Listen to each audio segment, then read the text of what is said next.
La giornata non è un granché, c'è qualche nuvola, anzi direi proprio che il cielo è plumbeo, però sulle labbra di Alice Severi splende sempre un raggio di sole. Lei ride perché non vuole che io dica così, però è una ragazza solare. Lei è la reginetta del Carnevale di Fano del 2007, è stata eletta con tantissimi tagliandi di un quotidiano nazionale del Resto del Carlino.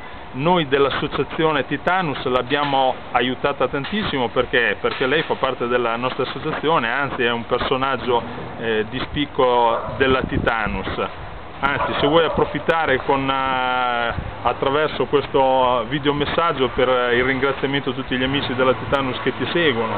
Certamente, ringrazio tutti quanti per avermi seguito, spero che continuerete a farlo. Grazie di cuore, davvero.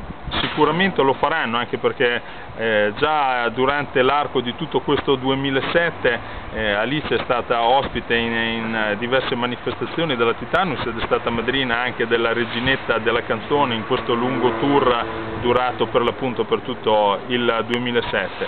Sono arrivate tantissime mail perché ci chiedono: Alice Severi è fidanzata?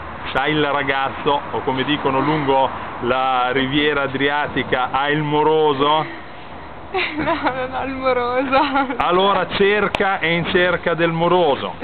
Allora Alice, dovresti fare un appello: che cosa dovrebbe avere un ragazzo per colpirti? Allora, la lista è lunga. Vai, facciamola, diciamola. Da dove iniziamo? Allora, deve essere simpatico, disponibile, alto, devono piacere gli animali, devono piacere le ragazze bionde, non devo dire che sono oche, perché sono intelligente. Ah, ecco. Poi, vabbè, se è anche biondo con gli occhi azzurri va bene, io non dico di no. Quale tipo di animali? Che questo mi incuriosisce.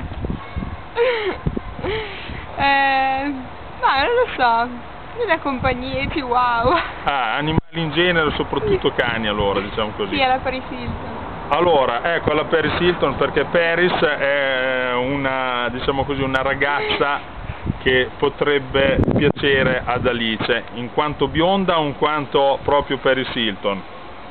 Ah, tutte e due, perché no? Tutte e due, bionda sì. In quanto una celebrità, anche sì, se certo. Proprio non ha un gran talento, però dai, diciamo così, è simpatica, e lo mettiamo tra virgolette. Ok, allora l'appello Alice l'ha fatta. Se volete mandare qualche messaggio, se la volete contattare, la volete cliccare attraverso il sito della Titanus TV, se poi seguite e verrete anche al Carnevale di Fano per l'edizione 2008, vedrete che consegnerà la sua corona alla reginetta del 2008. Allora intanto salutiamo tutti gli amici e diamo appuntamento naturalmente per tutte le vicende che riguardano gli associati della Titanus TV, e in questo caso Alice Severi, sul nostro sito www.titanustv.it. Ciao a tutti! Ciao, un bacio!